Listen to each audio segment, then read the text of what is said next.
8 साल का एक बच्चा 1 रुपये का सिक्का मुट्ठी में लेकर एक दुकान पर जाकर पूछने लगा, क्या आपकी दुकान में ईश्वर मिलेंगे? दुकानदार ने यह बात सुनकर सिक्का नीचे फेंक दिया और बच्चे को निकाल दिया। बच्चा पास की दुकान में जाकर 1 रुपये का सिक्का लेकर चुपचाप खड़ा रहा। ए लड़के, 1 रुपये में तुम क्या चाहते हो?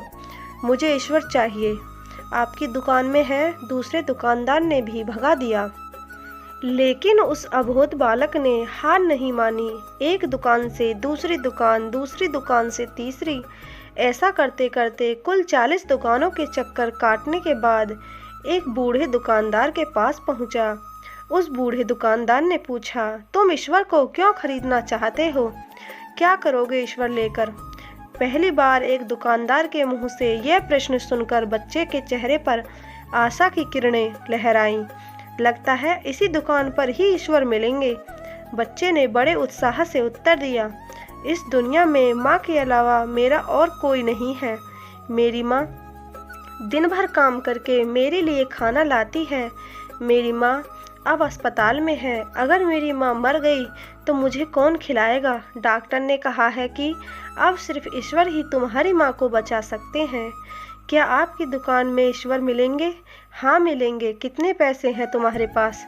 सिर्फ 1 रुपये। कोई दिक्कत नहीं है, 1 रुपये में ही ईश्वर मिल सकते हैं। दुकानदार ने बच्चे के हाथ से 1 रुपये लेकर उसने पाया कि 1 रुपये के 1 गिलास पानी के अलावा बेचने के लिए और कुछ भी नहीं है। इसलिए उस बच्चे को फिल्टर से 1 गिलास पानी भरकर दिया और कहा, यह पानी पिलाने से ही तुम्हारी माँ ठीक हो जाएगी। अगले दिन कुछ मेडिकल स्पेशलिस्ट उस अस्पताल में गए। बच्चे की माँ का ऑपरेशन हुआ और बहुत जल्दी ही वह स्वस्थ हो उठी। डिस्चार्ज के कागज पर अस्पताल का बिल देखकर उस महिला के होश उड़ गए। डॉक्टर ने उन्हें आश्वासन देकर कहा, टेंशन की कोई बात नहीं है।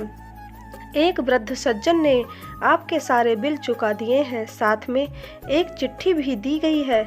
महिला चिट्ठी खोलकर पढ़ने लगी। उसमें लिखा था, मुझे धन्यवाद देने की कोई आवश्यकता नहीं है। आपको तो स्वयं ईश्वर ने ही बचाया है। मैं तो सिर्फ एक जरिया हूँ। यदि आप धन्यवाद ही देना चाहती हैं तो अपने अबोध बच्चे को दीजिए, जो सिर्फ 1 रुपये लेकर नासमझों की तरह ईश्वर को ढूंढने निकल पड़ा।